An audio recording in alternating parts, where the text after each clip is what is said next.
Bismillah, Assalamualaikum warahmatullahi wabarakatuh. Alhamdulillah, salatu wassalamu ala rasulillah wa ala alihi wa sahbihi wa man wala ma ba'du. Puja dan bersyukur kita panjatkan kepada sekalian Allah Subhanahu wa taala atas rahmatnya serta limpahan nikmatnya yang telah dikurniakan kepada kita semua, sehingga kita bisa kembali dipertemukan pada malam hari ini insyaallah dalam rangka menuntut ilmu syar'i.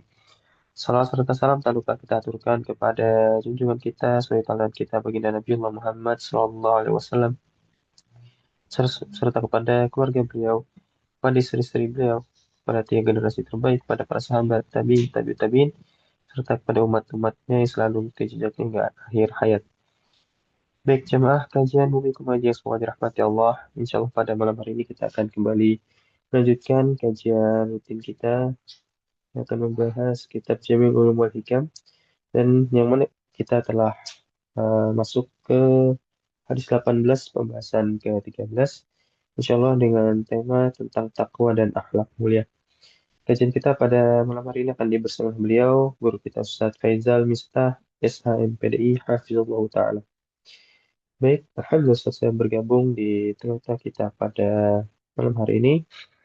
Sebelum kajian dimulai, kami informasikan kepada para jamaah sekalian bahwasanya insyaallah sesi kajian ini akan terdiri dari dua sesi, yakni sesi materi yang akan disampaikan oleh Ustaz. Kemudian jika masih ada sisa waktu, kita akan lanjutkan dengan sesi tanya jawab. Sehingga kepada jemaah yang hendak mengajukan pertanyaan, bisa bertanya secara langsung dengan rasen terlebih dahulu, atau bisa menanyakan pertanyaannya di kolom chat. Nanti jika butuh privasi terhadap pertanyaannya, bisa langsung dikirimkan kepada MC. Baik, Alhamdulillah, waktu sudah menunjukkan pukul 8 lewat 6 menit ya. Dan Alhamdulillah Ustaz juga sudah bergabung di tengah kita pada malam hari ini. Insya Allah kajian akan segera kita mulai. Kami harapkan kepada jamaah untuk bisa mempersiapkan diri dengan baik, serta mempersiapkan alat tulisnya sehingga bisa mencatat faedah yang akan disampaikan oleh Ustaz. Baik, demikian untuk mukadimah dari kami. Tanpa memperpanjang lagi, mari kita langsung simak materi dari Ustaz. Pada Ustaz Faizal Mistah, waktu kami persilahkan. Faizal Masykurah. Baik, jazakumullah khair. Barakallahu fikum. Syekh Muhammad Safi'i. Bismillahirrahmanirrahim. Assalamualaikum warahmatullahi wabarakatuh. Alhamdulillahi rabbil alamin. Wassalatu wassalamu ala ashrafil anbiya'i wal mursalin. Nabiina Muhammadin sallallahu alaihi wa ala alihi wa sahbihi ajma'in amma ba'd. Allahumma allimna ma yanfa'una wa anfa'na bima 'allamtana wa zidna ilma. Allahumma aslih lana sya'nana kullah wa la takilna ila anfusina tarfata 'ain. Subhanaka la ilma lana illa ma 'allamtana innaka antal alimul hakim. Akhwati fid din rahimani wa rahimakumullah.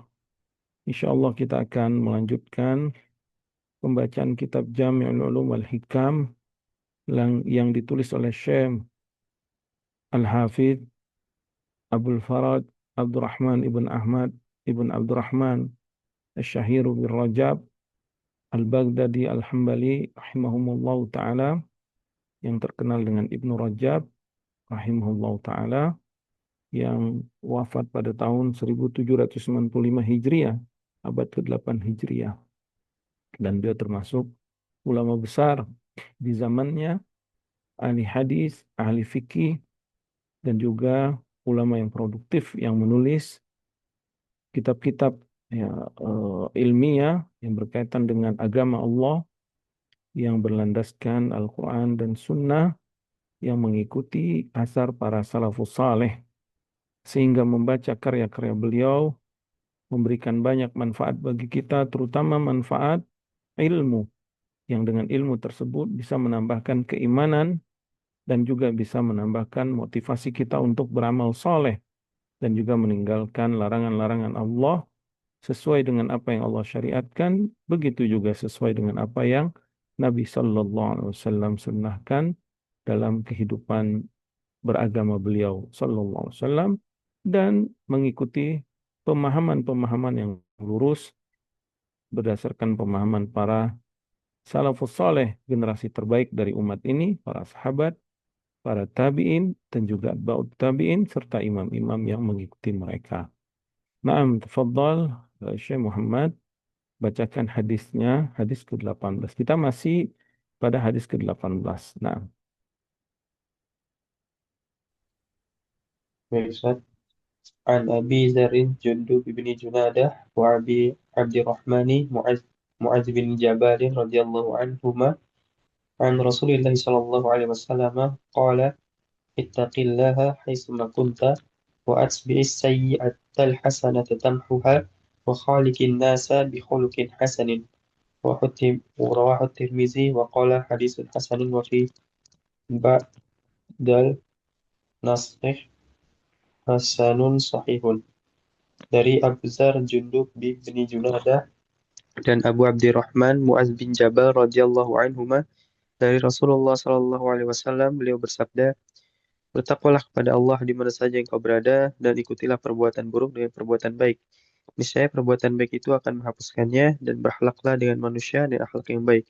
Diriwayatkan oleh At-Tirmizi dan dia berkata hadis hasan pada sebagian naskah hasan sahih.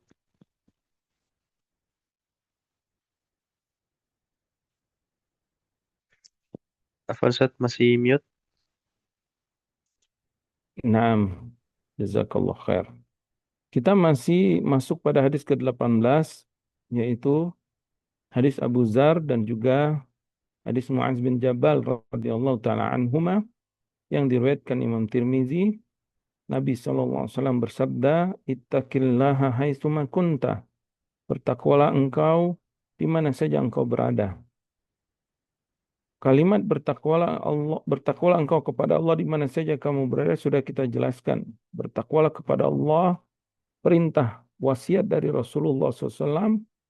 Yang dimaksud bertakwa di sini adalah kita menjadikan antara diri kita dan murka Allah, azabnya, yaitu kita jadikan wikoyah atau perlindungan antara diri kita dan antara murka Allah dan azabnya.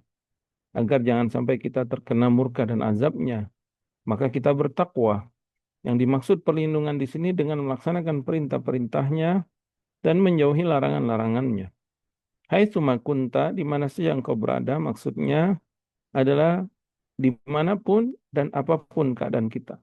Baik keadaan kita sendirian atau keadaan kita sedang bersama banyak manusia, atau keadaan kita di masjid, atau di rumah, atau di kamar, atau di pasar, atau dimanapun keadaan kita, kita bertakwa kepada Allah, termasuk di tempat-tempat kerja kita ya.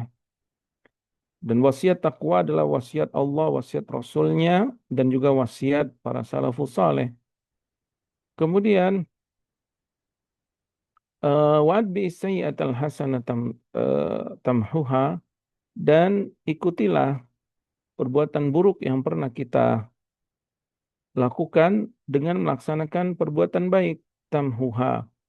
Ya, wa tamhuha ini fi'il mudhari' majzum ya, majzum dengan fi'il talab adbi yaitu fi'il amr yang menunjukkan ini seperti jawab ya dari fi'il sebelumnya, yaitu apabila engkau melakukan kebaikan atau laksanakanlah perbuatan baik, niscaya perbuatan baik ini akan menghapus perbuatan buruk. Kemudian wa khaliqin nas bi khuluqin hasan, dan berakhlaklah dengan manusia dengan akhlak yang baik. Kita masih pembahasannya pada kalimat yang ini ya. Sabda Rasulullah SAW, wa'adbi sayyi'atal hasanata tampuha. Karena begitu panjang ya Ibnu Rajab rahimahullah ta'ala membahas tentang makna dari sabda Rasulullah SAW, wa'adbi sayyi'atal hasanata tampuha ini ya. Kemudian eh, al-hasanah di sini maksudnya adalah dua makna ya. Para ulama menyebutkan bisa maknanya bertobat, artinya lakukanlah perbuatan tobat, niscaya tobatan nasuha akan menghapus semua keburukan baik dosa besar atau dosa kecil. Kemudian para ulama lain mengartikan bahwa hasanah di sini tidak hanya tobat, Tetapi hasanah di sini juga termasuk perbuatan-perbuatan lainnya selain taubat. Sebagaimana firman Allah dalam surat Yunus ya, innal hasanati yudhibna sayyiat.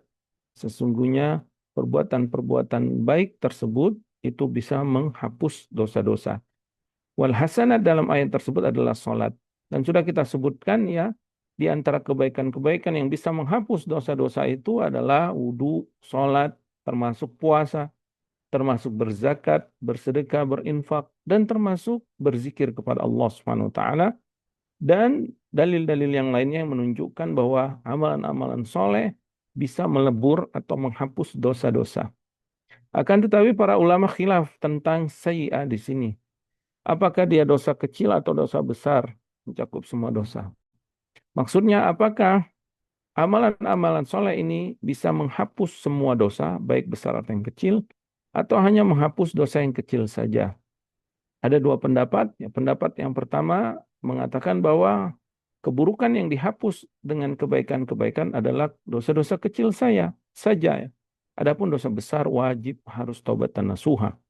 Pendapat yang kedua mengatakan tidak, ya, bahwa semua perbuatan-perbuatan baik tersebut seperti sholat 5 waktu, puasa Ramadan, zakat, infak, sedekah, haji dan umroh itu menghapus semua dosa bahkan termasuk dosa-dosa besar.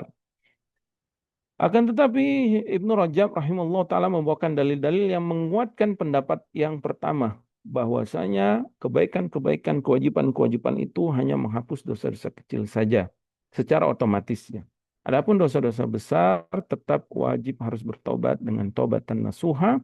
Setelah itu ada beberapa perincian yang dibahas oleh Ibnu Rajab rahimahullah taala berkaitan dengan kebaikan dan keburukan ini yang insya Allah akan kita lanjutkan bacaannya pada hari ini ya.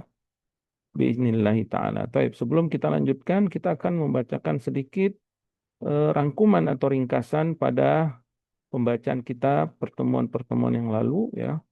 Tafadhol Syekh Muhammad dibacakan.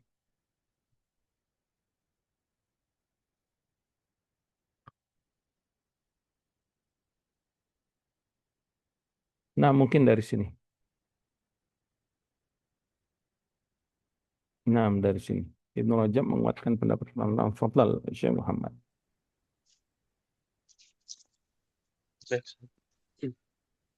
Ibnu Rajab menguatkan pendapat pertama, pendapat jumhur ulama, yaitu dosa besar tidak bisa terhapus otomatis dengan amalan kewajiban, melainkan harus disertai taubat atau ditegakkan had atau mendapatkan hukuman di dunia. Dalil-dalilnya, yang pertama Allah mengabarkan sifat orang yang bertakwa yang akan diampuni dosanya diantaranya adalah istighfar dan bertaubat, serta tidak mengulangi perbuatan dosanya. Quran Surah ketiga ayat 135.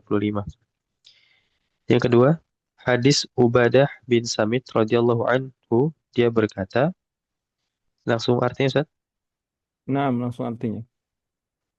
Baik. Kami berada di sisi Rasulullah Sallallahu Alaihi Wasallam. Beliau berkata, berikan baiat kepadaku untuk tidak menyekutukan Allah, tidak mencuri, dan tidak berzina. Beliau membacakan ayat, barang siapa menepati janji, maka pahalanya atas Allah. Dan siapa yang melakukan salah satu dari itu, lalu dihukum karenanya, maka itu menjadi penghapus dosa baginya. Dan siapa yang melakukannya, tetapi Allah menutupinya, urusannya terserah kepada Allah. Jika dia berkehendak, dia mengazabnya. Jika dia berkehendak, dia mengampuninya. Hadis riwayat Bukhari dan Muslim. Kalimat dihukum karena dosanya mencakup hukum syariah, yaitu berupa ditegakkan hudud atau ta'zir dari hakim atau hukuman qadariyah, kauniyah berupa musibah-musibah dunia. Sebagaimana yang disebutkan Ibnu Rajab. Kalimat dan siapa yang melakukannya dosa besar tersebut tetapi Allah menutupinya, urusannya terserah kepada Allah. Jika dia berkehendak, dia mengazabnya. Jika dia berkehendak, dia mengampuninya. Teks ini secara jelas menunjukkan bahwa dosa-dosa besar tersebut bagi siapa saja yang berjumpa dengan Allah dalam keadaan masih membawanya, berada di bawah kehendaknya, apakah diampuni atau disiksa. Ini menunjukkan bahwa pelaksanaan kewajiban-kewajiban ibadah fardu tidaklah serta-merta menghapus dan menghilangkan dosa-dosa besar itu, sebab kaum muslimin secara umum Selalu menjaga amalan-amalan fardu, terutama mereka yang telah dibaiat oleh Nabi Shallallahu Alaihi Wasallam. Yang ketiga, dalil berikutnya yaitu Allah tidak mewajibkan kafarat atas dosa besar, tebusan dosa dengan amalan tertentu seperti memerdekakan budak, puasa, atau sedekah. Kafarat wajib yang disyariatkan itu hanya pada dosa kecil atau kesalahan ringan, tidak sampai pada dosa besar, seperti kafarat bagi pelanggar ihram saat haji dan umrah. Adapun kafarat pelaku pembunuhan dengan memerdekakan budak, ini hanya sebatas anjuran saja menurut jumhur ulama. Yang wajib ditegakkan adalah kisos atau diat. Yang keempat, hadis Bukhari, hadis Bukhari dari sahabat Huzaifah al-Yamani, dia berkata, Huzaifah berkata, ketika kami duduk bersama Umar, lalu beliau berkata, siapa di antara kalian yang masih mengingat sabda Rasulullah Shallallahu Alaihi Wasallam tentang fitnah? Huzaifah berkata, saya menjawab, fitnah atau ujian seorang manusia terhadap keluarganya, hartanya, anaknya, dan tetangganya dihapus oleh solat, sedekah, amar ma'ruf, dan nahi mungkar. Umar berkata, bukan tentang itu yang aku tanyakan kepadamu. Hadis Bukhari. Nah, yang dimaksud hadis Hudzaifah ini fitnah di sini adalah kesalahan-kesalahan seseorang atau dosa-dosa kecil ya, tidak sampai dosa besar terhadap keluarganya, kesalahan terhadap keluarganya atau pada hartanya atau anaknya atau tetangganya itu bisa terhapus dengan ibadah-ibadah seperti sholat, sedekah, amar ma'ruf dan nahi mungkar ya. Kemudian mungkin boleh lanjut dikit lagi. Amalan soleh bisa menghapus dosa besar jika menyesal dan bertaubat. Ibnu Taib, Rajab di menyebutkan ada sini dalil. sebelum dilanjut, di pembahasan ini sebenarnya Ibnu Rajab rahimahullah taala ingin membantah orang-orang yang berdalil dengan dalil bahwa dosa besar bisa terhapus dengan amalan soleh tanpa taubat. Ya. Maka Ibnu Rajab justru menyatakan dalil-dalil yang dibawa oleh pendapat tersebut justru menguatkan pendapat yang pertama bahwa dosa besar itu wajib disertai tobat dan menyesal dan tobat ya. Karena riwayat-riwayat yang menunjukkan bahwa dosa besar mereka bisa dihapus dengan amalan-amalan soleh itu apabila mereka lakukan setelah mereka menyesal dan bertobat. Maka Ibnu Rajab membawakan hadis-hadisnya yang sudah pernah kita bacakan. Tapi dalam rangka kita murojaah, maka kita bacakan. Tafadhol.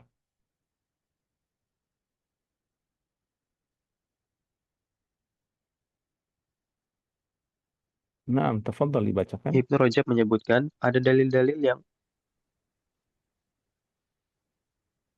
suaranya Mas Ustaz. Nah, masuk. Tafadhol. Baik. Ibnu Rajab menyebutkan ada dalil-dalil yang menyebutkan amalan soleh bisa menghapus dosa besar.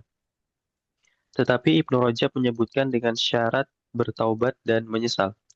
Di antaranya, yang pertama, hadis Ibnu Umar radhiyallahu anhu, ada seorang laki-laki datang kepada Rasulullah Shallallahu Alaihi Wasallam dan mengaku telah melakukan dosa yang sangat besar. Lalu ia bertanya, apakah masih ada taubat baginya? Nabi Shallallahu Alaihi Wasallam tidak langsung menjawab dengan ya, bertobatlah kepada Allah, tetapi mengarahkannya untuk berbuat baik kepada ibunya atau bibinya. Hadis riwayat Ahmad dan Tirmizi. Yang kedua, hadis Umar bin Khattab radhiyallahu anhu. Diriwayatkan dari Umar bin Khattab bahwa ada seorang laki-laki berkata kepadanya, aku telah membunuh seseorang. Umar berkata, apakah ibumu masih hidup? Ia menjawab, tidak. Umar bertanya lagi, apakah ayahmu? Ia menjawab, ya. Umar berkata, maka berbaktilah kepadanya dan berbuat baiklah kepadanya. Kemudian Umar berkata, seandainya ibunya masih hidup, lalu ia berbakti kepadanya dan berbuat baik kepadanya, niscaya aku berharap ia tidak akan disentuh oleh api neraka selamanya. Taib, Diriwayatkan oleh kisah Umar Bukhari ini, dalam Adabul Mufrad. kisah Umar radhiyallahu taala anhu ini ketika didatangi seseorang yang telah menyesal ya dan ingin bertobat, bagaimana Allah mengampuni dosanya dan kegiatan atau dosa yang dia lakukan dosa dahulu ya, mungkin sebelum ditegakkan syariat Islam ya, karena kalau misalkan dosa yang dia lakukan di saat Khalifah Umar menjadi khalifah ya tentu ini ditegakkan kisos baginya ya. Tetapi ini tidak ditegakkan kisos karena tidak dibawa ke pengadilan Islam atau bisa jadi dosanya dosa dahulu yang pernah dia lakukan ya. Kemudian dia ingin bertobat dan dia ingin agar dosanya diampuni Allah, maka dia meminta fatwa kepada Umar bagi apa yang harus dia lakukan. Maka Umar berfatwa menasehati dia untuk berbakti kepada kedua orang tua. Berbakti kedua orang tua ini adalah amalan soleh, ketaatan yang sangat tinggi ya, amalan soleh yang sangat besar. Maka berbakti kepada orang tua bisa menghapus dosa besarnya, tapi dengan syarat dia sudah bertobat dan menyesal. Nah, lanjut. Selanjutnya hadis yang diriwayatkan Imam Hakim dalam Mustadraknya. Demikian pula seorang perempuan yang telah melakukan sihir di rumah Al-Jandal, lalu ia datang ke Madinah untuk menanyakan tentang taubatnya. Namun ia mendapati bahwa Nabi Shallallahu Alaihi Wasallam telah wafat. Maka para sahabat berkata kepadanya, seandainya kedua orang tua masih hidup atau salah satu dari keduanya, niscaya berbaktilah kepada mereka sudah cukup bagimu. Al-Hakim berkata di dalamnya terdapat ijma para sahabat pada masa dekat wafat Rasulullah Shallallahu Alaihi Wasallam bahwa berbakti kepada kedua orang tua dalam kasus seperti ini sudah mencukupi baginya. Maksudnya bisa menggugurkan dosa besarnya itu sihir ya. Ya, sihirnya mungkin dilakukan sebelum ditegakkannya peradilan Islam ya di zaman dahulu di daerah Dumah Jandal ya. Kemudian dia ingin bertobat dan sihir itu dosa besar. Pelakunya bisa keluar dari Islam pelaku sihir itu ya. Dan kalau ditegakkan had, pelakunya harus dihukum mati ya. Karena di antara ditegakkan hukum mati selain kisos itu sudah kita sebutkan dahulu ya tentang hadis eh, tidak halal hadis apa hadis Ibnu Mas'ud ya radhiyallahu taala anhu itu tidak halal darah seorang muslim kecuali tiga itu. Di antaranya disebutkan Ibnu Rajab ya ada hukuman mati dalam Islam ya, kisos di antaranya nyawa dengan nyawa kemudian zina muhson dirajam dan juga orang yang murtad ya. Kemudian di antaranya disebutkan perinciannya adalah pelaku sihir. Tetapi ketika dia lakukan ini belum ditegakkannya peradilan Islam atau dilakukan di zaman dahulu ya sebelum ditegakkannya syariat Islam, dia ingin bertobat, ya, belum sempat ditangkap oleh hakim Muslim ya, dan dia ingin bertobat kepada Allah, maka para sahabat pun berfatwa untuk apa? Untuk dia berbakti kepada orang tua agar menghapusi dosa besar yang tersebut. Maka bakti kepada orang tua itu amalan soleh yang bisa menggugurkan dosa besar dengan syarat dia bertobat dan misalnya. Nah, lanjut.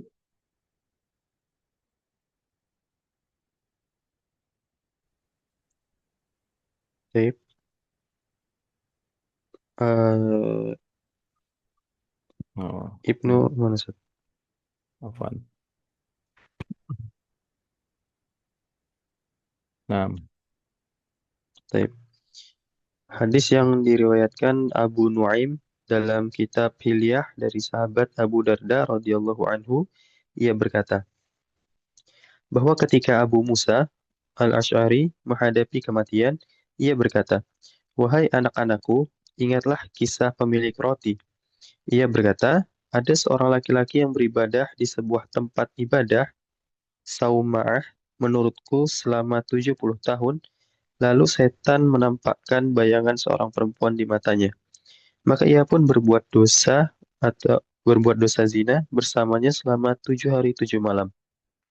Kemudian tersingkaplah penutup dari dirinya, ia sadar dan tersentak.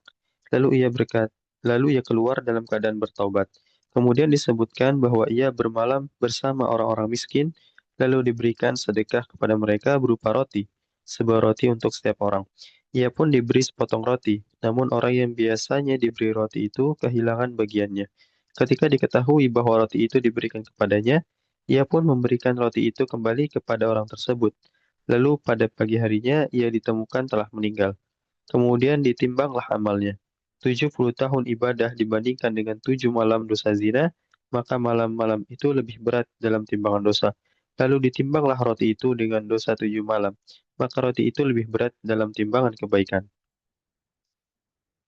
Kesimpulan beliau, amal wajib hanya menghapus dosa kecil, sedangkan dosa besar tidak terhapus kecuali dengan taubat. Adapun di akhirat, semua amal akan ditimbang, dan bisa saja dosa besar itu dihapus oleh amal baik yang seimbang dengannya, dan amal tersebut gugur, tidak tersisa pahalanya, sehingga tidak lagi memiliki ganjaran, dan hal seperti ini bisa terjadi. Nah, sampai sini ya terakhir apa yang kita bahas dari penjelasan Ibnu Rajab rahimahullah taala. Kemudian kita akan masuk pada pembahasan sedikit ya dari masalah amalan kebaikan dan keburukan ini yang diperinci oleh Ibnu Rajab rahimahullah taala. Kebiasaan beliau ya rahimahullah taala, beliau akan memperinci masalah-masalah yang disebutkan di dalam hadis-hadis Nabi SAW atau asar-asar para sahabat. Sehingga makanya pembahasan semakin panjang. Karena begitu banyak hadis yang beliau hafal, begitu banyak asar-asar sahabat yang beliau hafal, yang beliau pahami, sehingga ini pun mungkin tidak semuanya beliau curahkan di dalam tulisan ini ya, tetapi ini pun sudah sangat banyak. Maka di antara perincian tentang kebaikan dan keburukan ini beliau akan bahas tentang masalah timbangan, timbangan di akhirat, dosa-dosa besar, dosa-dosa kecil, amalan-amalan soleh ya. Begitu juga nanti beliau akan memperinci tentang makna maghfirah dan takfir as-sayyi'at ya, maghfiratuz dzunub dan takfirus sayyi'at, karena di dalam Al-Qur'an Allah menyebutkan dua dua kalimat yang hampir semakna ya, tetapi apabila digabungkan itu ada perbedaan makna yang akan diperinci oleh Ibnu Rajab rahimahullah taala. Tapi kita akan lanjutkan tentang timbangan di akhirat dan juga konsekuensi-konsekuensinya yang dijelaskan oleh Ibnu Rajab rahimahullah taala. Taib. Qala mu'alif rahimahullah taala, berkata beliau Al-Imam Ibnu Rajab rahimahullah taala dalam kitab beliau Jami'ul Ulum wal Hikam, kata beliau ya, wa sabaqa aidan qaulu man qala minas salaf, dan telah disebutkan juga bahwasanya ada perkataan dari para salaf. Jadi ini beliau ingin merujuk ya, ingin menjelaskan kepada kita pembaca kaum muslimin bahwa ada pendapat para salaf tentang masalah kebaikan dan keburukan yang dihapus, yang ditimbang di akhirat ya. Kata beliau, inna sayyi'ata tumha. Keburukan itu ada yang terhapus. Tapi apa yang menghapus keburukan ini? Wa yaskutu naziruha hasanatu minal hasanatin lati hiya thawabul amal. Dan konsekuensinya dihapus keburukan ini dengan jatuhnya pahala dari kebaikan-kebaikan yang dia pernah lakukan, yaitu balasan dari amalan soleh dia. Jadi maksudnya beliau ingin menjelaskan, ada para salaf yang berpendapat bahwa bisa jadi keburukan kita dihapus akibat amalan soleh yang kita lakukan sebagai kompensasinya. Konsekuensinya apa? Konsekuensinya amalan soleh yang kita lakukan itu hilang pahalanya, dia hanya sebagai penebus atau sebagai kafarat penebus dosa dari dosa yang kita pernah lakukan. Dan kata beliau, فَإِذَا كَانَ هَذَا فِي الصَّغَائِرِ فَكَيْفَ بِالْكَبَائِرِ. Kalau ya pendapat ini ditentukan oleh para ulama, disebutkan oleh para salaf dalam masalah dosa kecil, maksudnya dosa kecil itu bisa hilang pahalanya sebagai kompensasi menghapus, bisa hilang pahala, afan bukan dosa kecil. Amalan soleh itu bisa hilang pahalanya sebagai kompensasi ya, penghapus dosa kecil. Bagaimana dengan dosa besar? Artinya dosa besar pun bisa di akhirat dihapus, tapi konsekuensinya dihapuslah pahala amalan-amalan kita sebagai konsekuensi untuk menghapus dosa besar tersebut. Bahkan beliau ingin menjelaskan, fa inna ba'dal kabair, bahkan sebagian dosa besar itu, nah ini kita harus hati-hati ya. Beliau ingin menyebutkan ada sebagian dosa besar yang bisa menghapus amalan-amalan soleh kita. Qad yuhbitu ba'dal a'malil munafiyatin laha. Terkadang ada dosa besar yang bisa menghapus sebagian amalan-amalan soleh yang menafikan amalan-amalan tersebut, baik menafikan amalannya batal atau pahalanya nggak didapat.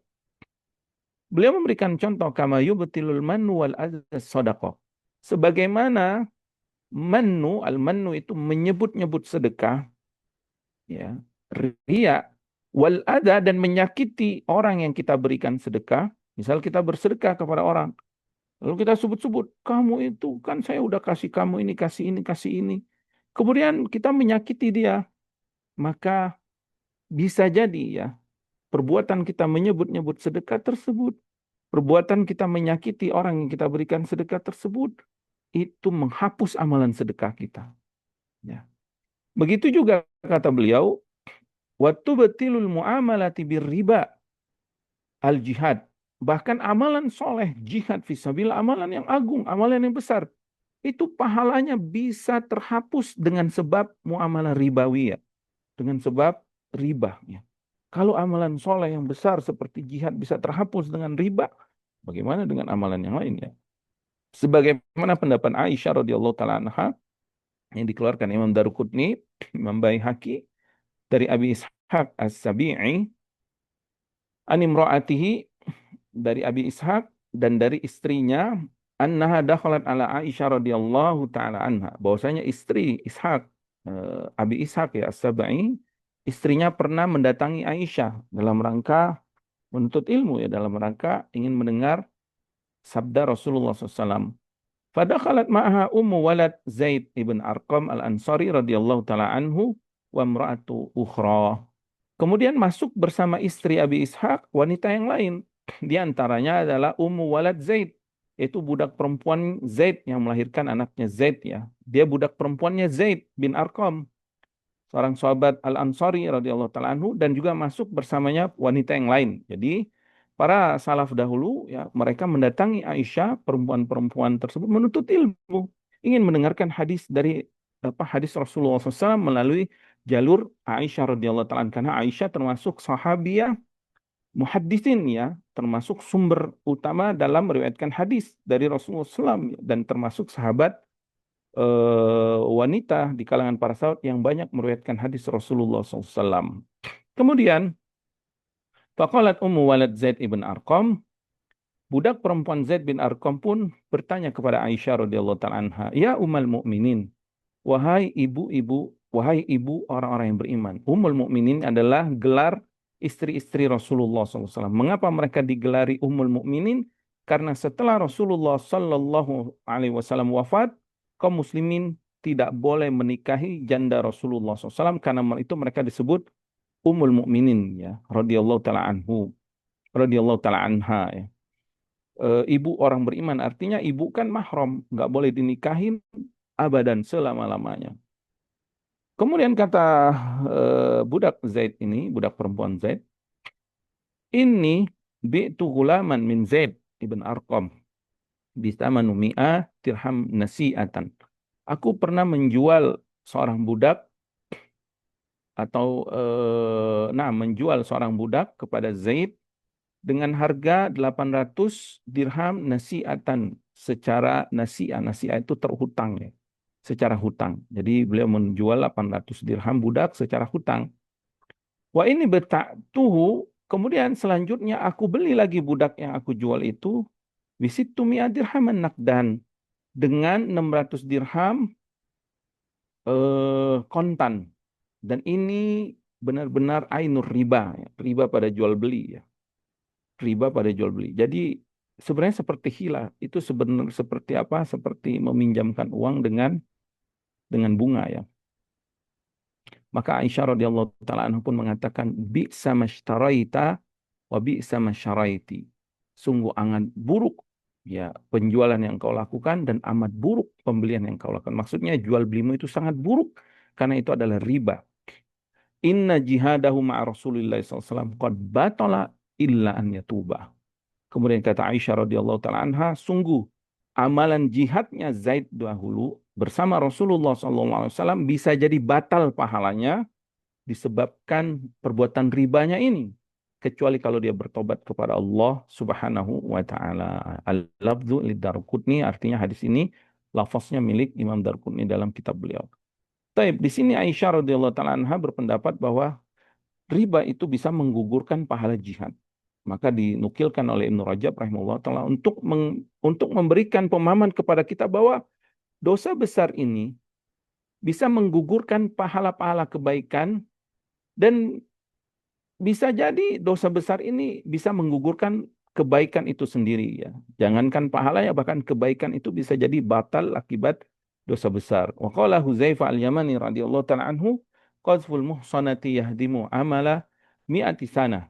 Dan Huzaifah radhiyallahu ta'ala anhu berpendapat menuduh zina wanita yang baik-baik ya, itu bisa menggugurkan amalan 100 tahun. Diriwayatkan secara marfu, dikeluarkan oleh Al-Bazzar,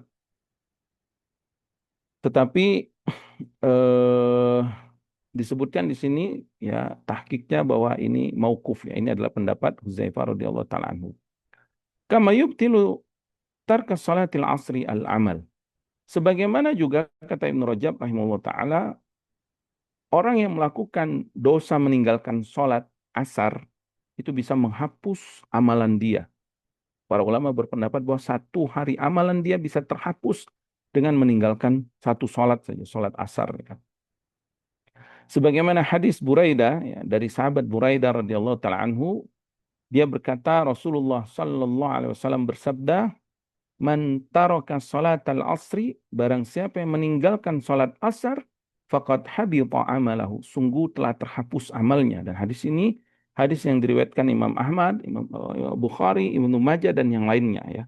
Jadi Nabi SAW bersabda, barang siapa yang meninggalkan sholat asar, sungguh terhapus amalannya. Para ulama memaknai bahwa terhapus amalannya adalah terhapus satu hari amalan dia, satu hari penuh amalan dia tersebut. Ya. Sebagian para ulama bahkan ya di kalangan para ahli hadis ya menyebutkan bahwa maknanya adalah barang siapa yang meninggalkan sholat, kufur dia. Terhapus amalannya artinya tertolak semua amalannya, artinya dia kufur. Ya, nasallallahu salam wal afiyah. Makanya hati-hati meninggalkan sholat ya. Hati-hati meninggalkan sholat. Semaksimal mungkin kita harus tegakkan sholat ya. Karena sholat merupakan rukun Islam setelah syahadatain yang wajib ditegakkan bagi orang-orang yang muslim ya. Kemudian Ibnu Rajab rahimahullah taala mengatakan fala yastankiru an yubtila thawabal amali alladhi yukaffirul kabair. Maka tidak heran, tidak kita ingkari atau tidak heran jika pahala amalan soleh itu bisa hilang sebagai kompensasi menebus kesalahan dosa-dosa besar kita. Ya.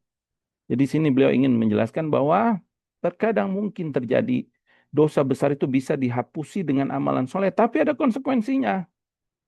Konsekuensinya amalan soleh ini, pahalanya ya, pahala amalan soleh ini sebagai kompensasi menghapus dosa-dosa besar kita dengan konsekuensi kita tidak mendapatkan pahala dari amalan soleh tersebut. Ya, subhanallah ya. Eh, Bagaimana kalau amalan soleh kita itu tidak diterima? Bagaimana kalau amalan soleh kita itu sedikit? Bagaimana kalau dosa kita lebih banyak? Bahkan amalan soleh kita itu sedikit. Dan yang sedikit pun itu kualitasnya rendah. Bagaimana dia bisa menutupi kesalahan dan dosa kita ya. Fanasallallahu salam wal afiyah. Kemudian beliau akan membawakan riwayat-riwayat tentang pendapat ini ya, tentang apa di akhirat itu ada timbangan kebaikan dan keburukan, dan kebaikan keburukan ini bisa menjadi kompensasi ya, kebaikan yang menghapus keburukan ini bisa menjadi kompensasi dari terhapusnya keburukan tersebut dengan konsekuensi dihilangkan balasan atau pahala tersebut. Waqad kharajal Bazzar dalam musnadnya, dikeluarkan Imam Bazzar dalam musnadnya dan Imam Hakim dari hadis Ibnu Abbas radhiyallahu taala anhuma dari Nabi sallallahu alaihi wasallam, Nabi bersabda sallallahu alaihi wasallam, yu'ta bihasanatil abdi wa sayyiatihi yaumal qiyamah. Nanti di akhirat akan didatangkan pada seorang hamba itu kebaikan dan keburukannya. Jadi nanti di akhirat kebaikan dan keburukan kita ini akan didatangkan, akan diperlihatkan. Kemudian akan ditimbangkan. Fayuqsa au yuqda ba'duha min ba'd. Maka akan ditimbang kemudian akan di yuksa, ayukda, yaitu sebagian dari sebagiannya bisa menghapus. Sebagaimana kita ketahui, bahkan dosa-dosa pun bisa menghapus kebaikan. Begitu juga kebaikan bisa menghapus dosa-dosa. Kita tahu gibah itu bisa menghapus kebaikan-kebaikan, menghapus pahalanya.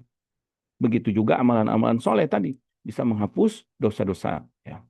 Fa'in bakiyat lahu hasanat, setelah terjadinya kompensasi ya antara kebaikan dan keburukan ditimbang, ternyata alhamdulillah seorang hamba ini masih ada sisa kebaikannya. Jadi setelah dikurang-kurangin semua dosa-dosanya dengan kebaikan dia yang ada, ternyata alhamdulillah ternyata timbangan kebaikannya lebih berat dan masih ada sisa kebaikannya. Wussi'alahu biha fil jannah. Bisa jadi Allah Subhanahu wa taala melapangkan untuknya membalas pahala yang kecil itu walaupun kebaikannya cuma satu, dan Allah berjanji akan melipat gandakan kebaikan.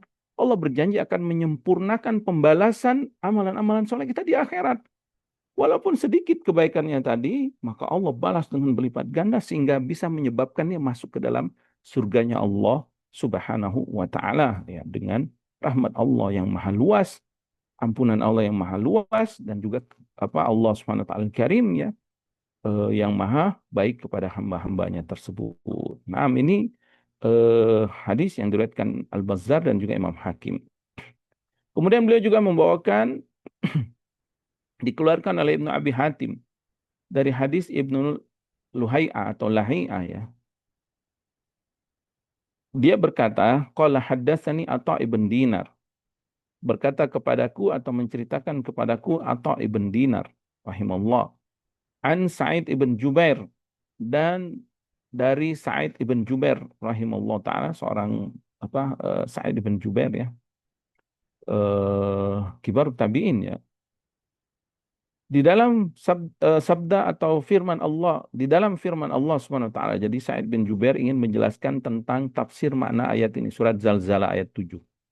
Allah Subhanahu wa taala berfirman, "Faman ya'mal mithqala dzarratin khaira yarah." Barang siapa yang mengerjakan suatu perbuatan baik ya sebesar zarrah, zarrah itu 16 saghira ya, seperti semut hitam yang sangat kecil atau partikel-partikel yang kecil, itu makna zarrah. Artinya siapa yang melakukan kebaikan walaupun sekecil ini, yaroh, kelak dia akan melihat kebaikan tersebut. Qala, beliau berkata, Sa'id bin Jubair radhiyallahu ta'ala rahimahullah ta'ala mengatakan, kanal muslimuna, dahulu kaum muslimin, yarawna annahum la yu'jaruna ala sayyi'il qalil idza atauhu.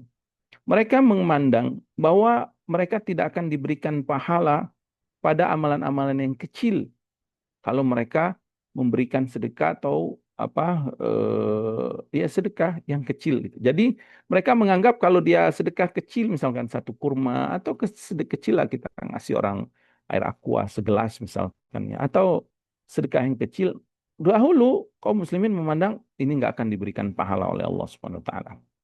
Fayaji'ul miskin, maka tiba-tiba datang orang-orang miskin, fayastaqilluna an yu'tuhu tamratan wa kisratan wa jauzatan wa nahwu dzalika. Maka mereka memandang ketika mereka memberikan kepada orang miskin ini cuma sebiji kurma atau sesuatu yang kecil ya. Mereka memandang ini nggak akan nggak akan diberikan pahala. Fayaruddunahu, lalu mereka pun menolaknya. Wa yaqulun, mereka mengatakan ma hadza bisyai'. Apa sedekah yang sedikit ini ya? Innama nujaru ala ma nu'ti wa nahnu nuhibbu. Sungguh kata mereka, kaum muslimin dahulu memandang kita ini diberikan pahala oleh Allah kalau kita memberikan makanan yang kita cintai, artinya sedekah yang besar gitu ya. Sesuatu yang berkualitas yang kita sukai. Kalau kita suka makan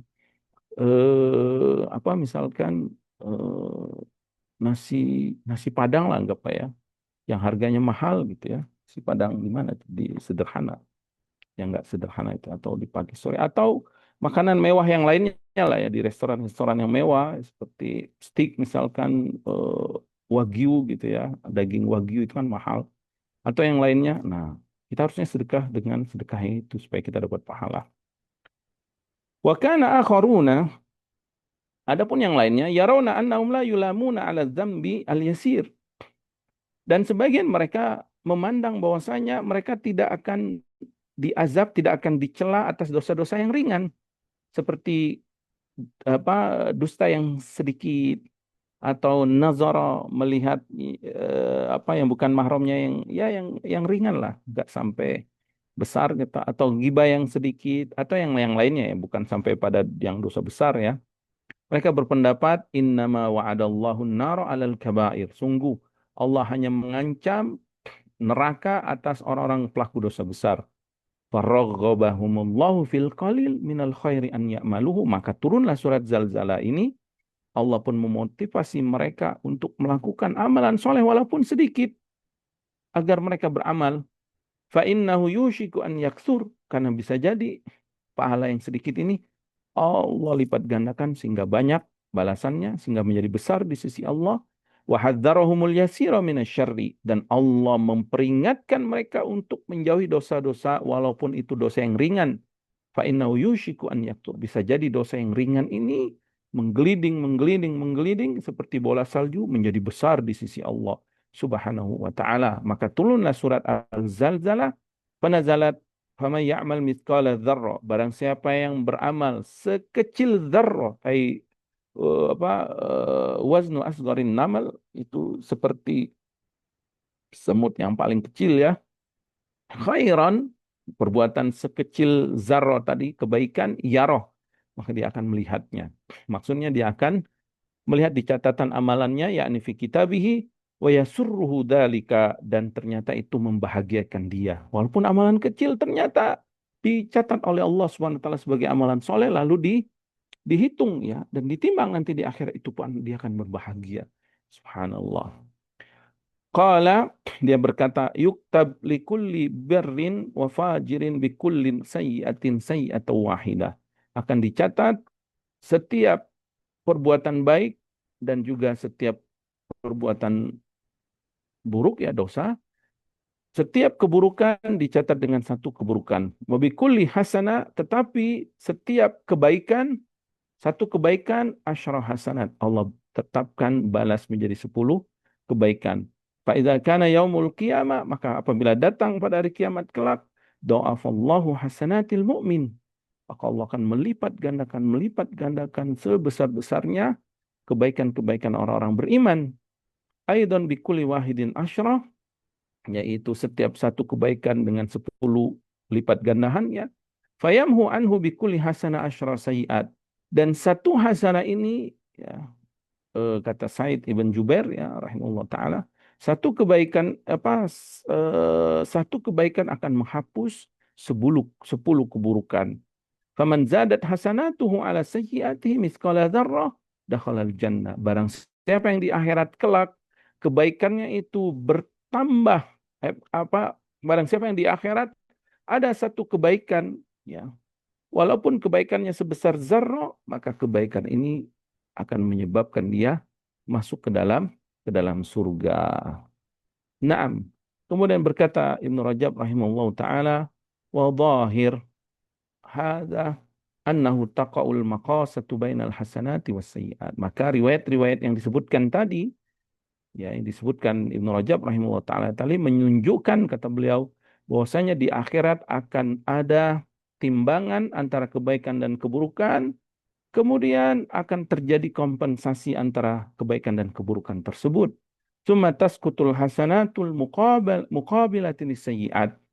Kemudian bisa jadi hasanat kebaikan-kebaikan itu terhapus pahalanya, pahala kebaikannya sebagai bentuk kompensasi untuk menebus keburukan-keburukannya.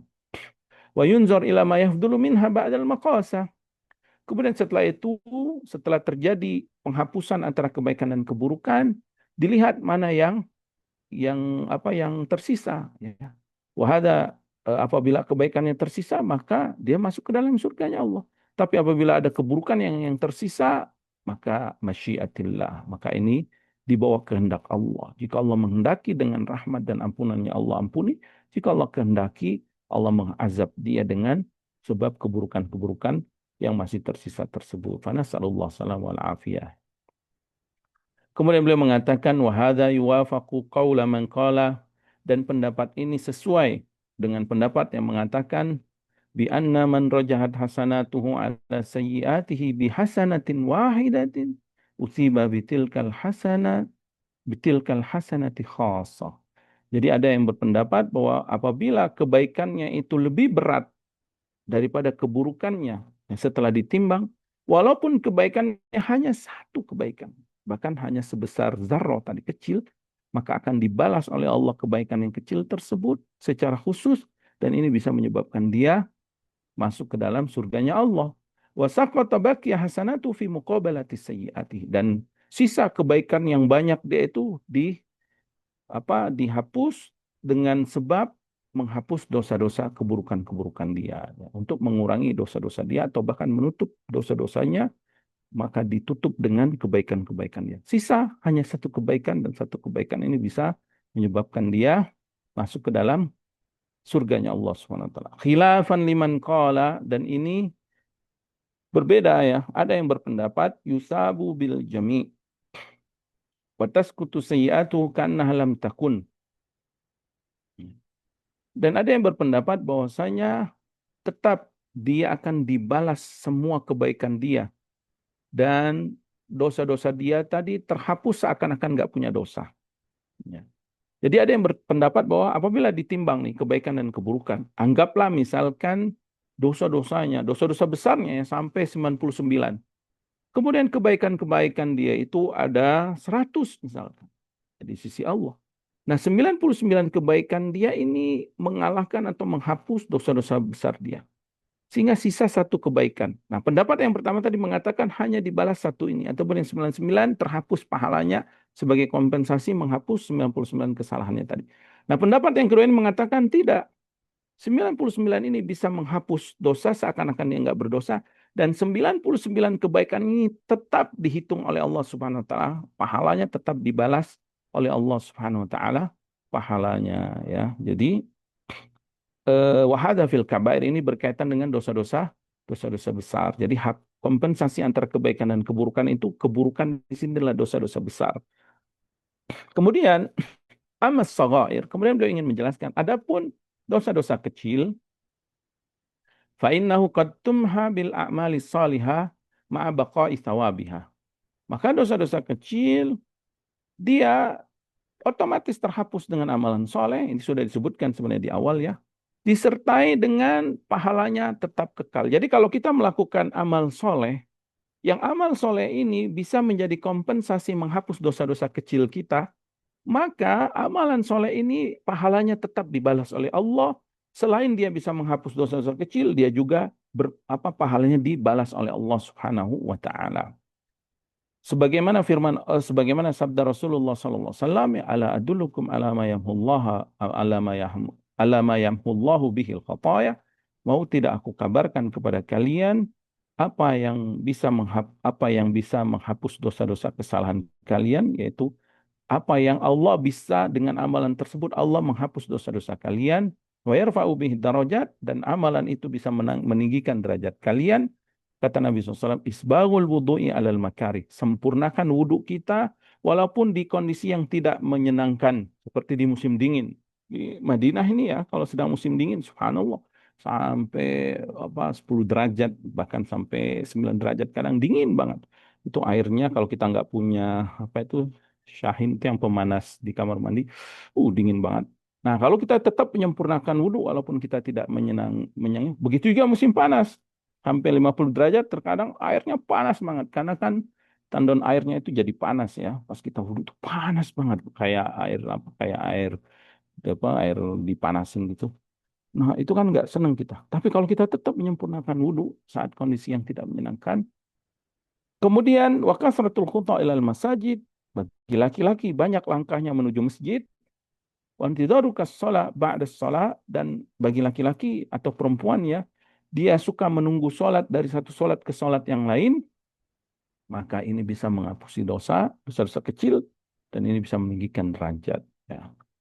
Kata Ibnu Rajab rahimahullah ta'ala, fa'asabat ya lihadhil a'mal takfir al-khataya wa raf'ad darajat. Maka dengan amalan ini, dia akan mendapatkan dua keutamaan. Yang pertama bisa menggugurkan dosa-dosa kecilnya. Yang kedua tetap pahalanya amalan itu bukan sebagai kafarat ya, bukan sebagai kompensasi saja, tapi amalan itu dibalas oleh Allah Subhanahu wa taala dengan meninggikan derajat-derajatnya. Sebagaimana juga sabda Rasulullah SAW ya dari Abu Hurairah radhiyallahu taala anhu, Nabi SAW bersabda, "Man qala la ilaha illallah wahdahu la syarika la lahul mulku wa lahul hamdu yuhyi wa yumiitu wa huwa ala kulli syai'in qadir mi'ata marrah." Siapa yang berzikir ini, la ilaha illallah wahdahu la syarikalah, lahul mulku wa lahul hamdu wa huwa ala kulli syai'in qadir, atau la ilaha illallah wahdahu la syarikalah, lahul mulku wa lahul hamdu yuhyi wa yumiitu wa huwa ala kulli syai'in qadir, dalam satu hari 100 kali. Nah, ini di antara zikir yang disebutkan ya, apa takkid ya, disebutkan muqayyad oleh Rasulullah SAW jumlahnya, yaitu 100 kali. Maka ini disyariatkan kalau kita baca setiap hari zikir ini 100 kali. Apa ganjaran yang akan kita dapat? Kata Rasulullah SAW, kataballahu lahu mi'ata hasanah. Dengan membaca 100 kali ini, Allah akan mencatat baginya 100 kebaikan pada hari itu. Kemudian tidak hanya dicatat sebagai 100 kebaikan, wa muhiyat anhu mi'ata sayyi'ah. Allah akan menghapus padanya 100 keburukannya. Ya, 100 kesalahannya, dosa-dosa kecilnya.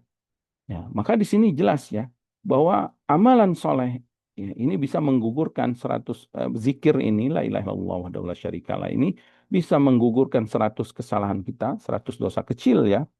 Dan tetap dicatat sebagai 100 kebaikan dan tidak hanya di sana. Wa kanat lahu adla asyrar riqabin, dan dicatat baginya juga seakan-akan dia sebanding dengan membebaskan 10 budak. Membebaskan 10 budak ini pahala yang besar ya. Maka dari amalan ini ya kata Ibnu Rajab rahimahullah taala fahada yadullu ala anna dzikra yamhus sayyi'at wa yabqa thawabuhu li amilihi mudha'afan. Maka hadis ini menunjukkan ya bahwasanya zikir tersebut bisa menggugur dosa-dosa, dosa-dosa kecil, dan pahalanya pun tetap bagi pelakunya bahkan dilipat gandakan oleh Allah Subhanahu wa taala ya. Wa kadzalika sayyi'atut taib. Begitu juga kesalahan bagi orang-orang yang bertobat, taubatan nasuha, tukaffaru anhu.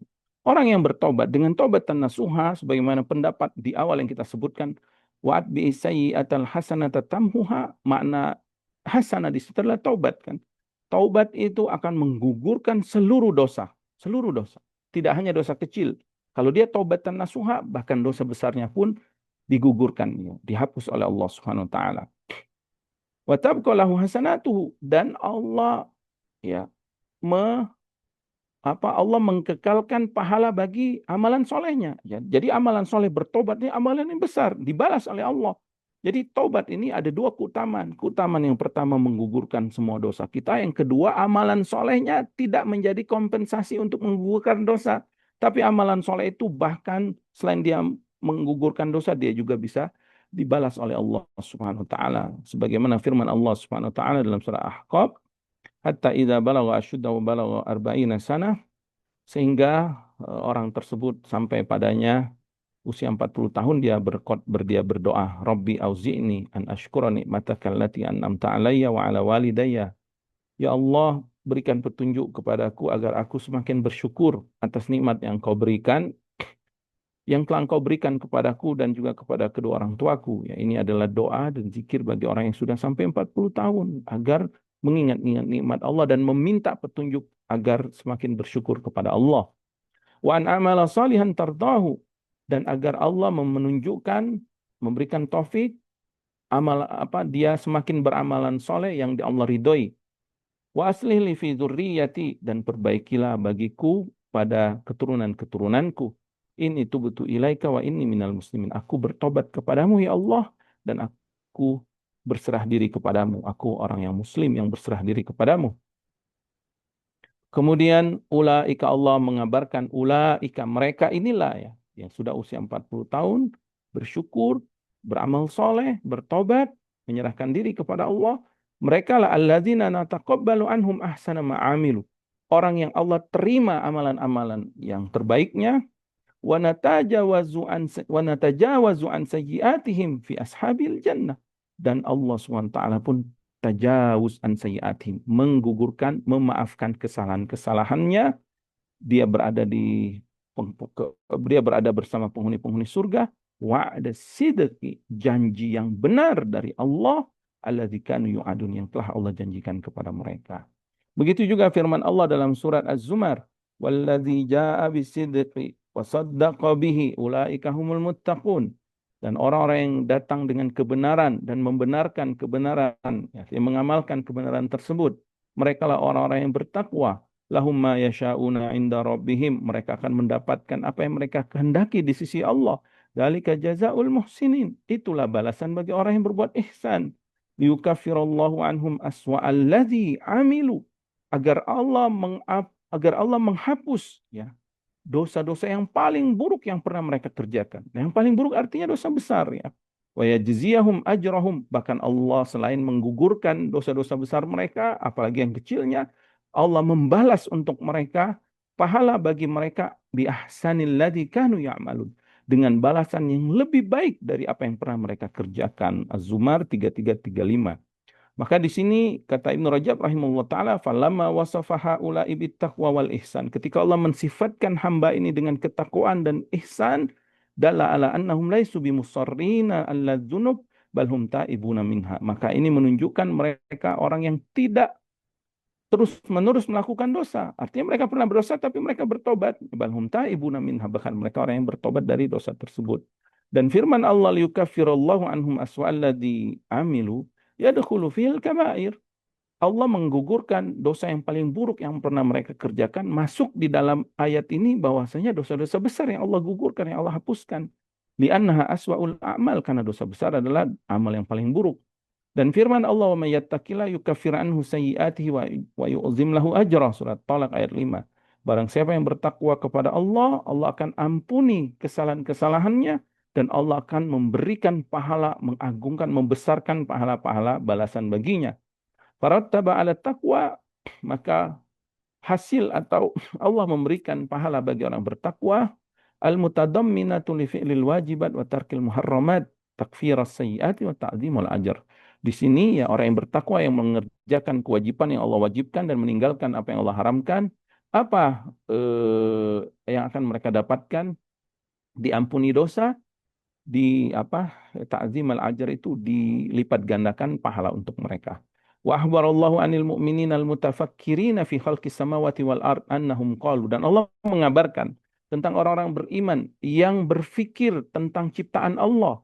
Mereka berkata, ayat setelahnya kan surah Al-Imran ayat 193, Rabbana innana sami'na munadiya yunadi lil iman, ya Allah, kami telah mendengar penyeru yang menyuruh kepada keimanan. An aminu bi rabbikum. Penyeru-penyeru itu, rasul-rasul itu, para dai-dai itu, mubalik-mubalik itu menyerukan, berimanlah kalian kepada Allah. Fa'amana, maka kami pun menerima, ya Allah, kami pun sami'na wa ata'na, kami beriman, kami dengar dan kami taat. Rabbana, ya Allah, karena itu faghfir lana dzunubana, ampunilah dosa-dosa kami. Wa kafir anna sayyiatina, hapuslah kesalahan-kesalahan kami. Wa tawaffana ma'al abrar, dan wafatkan kami bersama orang-orang yang baik, ya. Fa akhbara annahu istijaba lahum dzalika. Maka Allah mengabarkan dalam surah Al-Imran ini, ya, ayat setelahnya itu, fastajaba lahum rabbuhum, Allah kabulkan doa-doa mereka. Wa annahu kaffara anhum sayyiatihim, dan Allah mengabarkan bahwa Allah menghapus kesalahan-kesalahan mereka. Wa adkhalahumul jannah, dan di dalam ayat selanjutnya Allah mengabarkan Allah akan memasukkan mereka ke dalam surganya Allah Subhanahu wa taala. Naam. Eh, Mungkin ini yang bisa kita sampaikan pada bab ini, ya, yaitu tentang timbangan amalan kebaikan dan keburukan serta kompensasi antara keduanya serta balasan-balasan bagi apa namanya, orang-orang yang bertakwa dan juga ampunan atas mereka. Adapun selanjutnya, ya, mungkin insya Allah akan kita lanjutkan pada pertemuan berikutnya, sedikit perincian yang akan beliau sebutkan nanti selanjutnya tentang perbedaan maghfiratuz dzunub wa takfirus sayyiat. Karena di sini orang-orang yang beriman itu berkata, faghfir lana dzunubana, ampunilah dosa-dosa kami, wa kafir anna sayyiatina, hapuslah kesalahan-kesalahan kami. Nanti beliau akan sebutkan apa perbedaan dua makna ini, yaitu maghfiratuz dzunub dan takfirus sayyiat. Nafa'anallahu bima 'allamana wa zadana ilman wa taufiqan wa an yuslih lana sya'nana kullah wa hadana ila siratal mustaqim. Allahumma inna nas'aluka ilman nafi'ah wa rizqan thayyiban wa amalan mutaqabbal. Allahumma inna nas'aluka al-huda wat tuqa wal ifata wal ghina Allahumma inna na'udzubika min ilmin la yanfa' min qalbin la yakhsha' min nafsin la tashba' min da'watin la yustajabu laha rabbana zalamna anfusana wa illam taghfir lana wa tarhamna lanakunanna minal khasirin. Allahumma aslih lana dinana alladhi huwa ismatu amrina wa aslih lana dunyana allati fiha ma'ashuna wa aslih lana akhiratana allati hiya ma'aduna waj'alil hayata ziyadatan lana fi kulli khair wal mauta rahatan lana min kulli syarr. Rabbana atina fid dunya hasanah wa fil akhirati hasanah wa qina adzabannar. Wa sallallahu ala nabiyyina Muhammadin wa ala alihi wa sahbihi wa sallam. Wa akhiru da'wana alhamdulillahi rabbil alamin. Subhanakallahumma wa bihamdika asyhadu an la ilaha illa anta astaghfiruka wa atubu ilaik. Assalamualaikum warahmatullahi wabarakatuh. Waalaikumsalam warahmatullahi wabarakatuh. Syukur Ustaz atas materi yang saya sampaikan. Mohon Ustaz kita bisa lanjut ke sesi tanya jawab Ustaz. Naam, tafadhal. Baik. Kami persilakan kepada jamaah yang hendak bertanya. Kami persilakan bisa bertanya secara langsung dengan resen terlebih dahulu atau bisa menuliskan pertanyaannya di kolom chat. Monggo kepada jamaah bisa memanfaatkan waktu untuk sesi tanya jawab ini.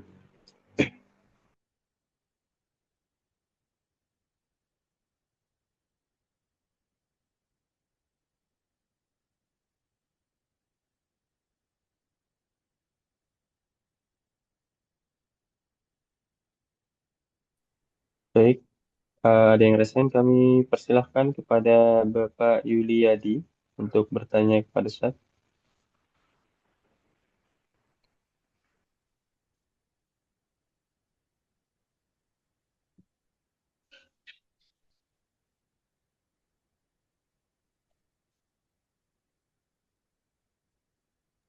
Assalamualaikum warahmatullahi wabarakatuh. Waalaikumsalam warahmatullahi wabarakatuh. Izin bertanya Ustaz, tadi mengenai dosa besar yang dengan taubat itu, saya pernah mendengar suatu cerita ini, kalau berkenan saya menyebutkan ustadznya, dari Ustadz Khalid Basalamah dan Ustadz Firanda Andirja, mengenai kisah seorang pelacur, Ustadz, seorang pelacur yang kemudian menemukan seekor anjing yang kehausan, lalu kemudian diberi minum turun ke sumur dengan menggunakan sepatunya, lalu anjing itu diberi minum. Nah, karena memberi minum itulah akhirnya Allah mengampuni dosanya, gitu kan. Nah, yang sebenarnya jadi pertanyaan saya itu kan, zina itu kan termasuk dosa besar ya, Ustaz. Apakah memang betul seperti itu? Apakah memang hadisnya bagaimana? Tapi kan yang menyampaikan uh, ustadz-ustadz yang kibar itu, Ustaz. Nah, Ustaz, mohon tanggapannya, Ustaz. Naam, barakallahu fikum. Eh, Hadis tersebut ya, naam, diriwayatkan dari Rasulullah SAW. Akan tapi yang perlu kita pahami ya bahwasanya para ulama menjelaskan tentang makna dari hadis tersebut ya. Bahwasanya di antara penjelasan mereka ya Allah taala alam bahwasanya wanita tersebut diampuni Allah karena keikhlasan dia dalam beramal soleh. Keikhlasan dia beramal soleh dan itu tidak menafikan bahwasanya dia bertobat kepada Allah Subhanahu wa taala ya setelah itu. Jadi tidak menafikan bahwasanya wanita ini wanita yang bertobat kepada Allah setelahnya. Nah, jadi kita perlu merujuk kepada penjelasan ulama tentang makna hadis tersebut dan itu yang kami ketahui Allah taala. Jadi tidak serta-merta misalkan dia penzina kemudian dengan satu amalan itu misalkan dia tidak berhenti misalnya dari zinanya tetap melakukan zina karena tidak disebutkan di sana ya. Karena itu memahami satu hadis diperlukan kepada pemahaman hadis-hadis yang lainnya dan juga perkataan ulama yang lainnya. Maka ada kemungkinan wanita ini bertobat kepada Allah kemudian disebabkan dengan amalannya yang ikhlas ya beramal karena Allah dengan sebab keikhlasannya ini maka Allah berikan taufik dia bertobat dan Allah berikan taufik dia berbuat baik setelah setelah kejadian tersebut. Wallahu taala alam. Nah, Baik, syukur Ustaz atas jawabannya. Kami persilahkan pada jamaah lainnya. Jika Anda bertanya bisa present untuk bertanya secara langsung atau bisa menuliskan di kolom chat.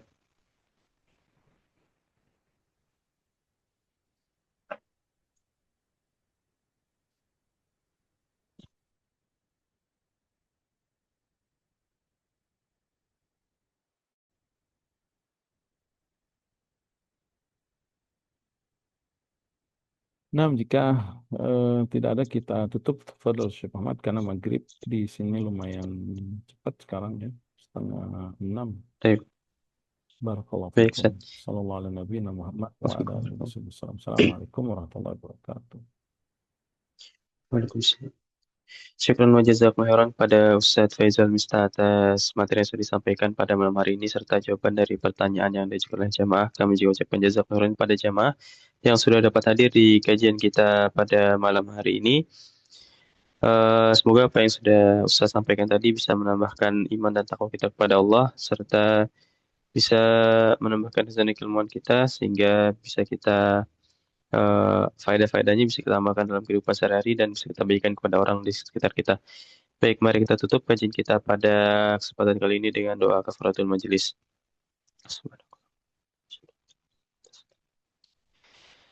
Baik, sebelum kajian ditutup, kami informasikan kepada jemaah sekalian bahwasanya insya Allah besok di hari Ahad malam di pukul 8 waktu Indonesia Barat kita akan kembali melanjutkan kajian tafsir As-Sa'di yang mana akan dibersemi oleh Ustadz Nizar Saad Jabal, LCMPD Hafizullah Ta'ala.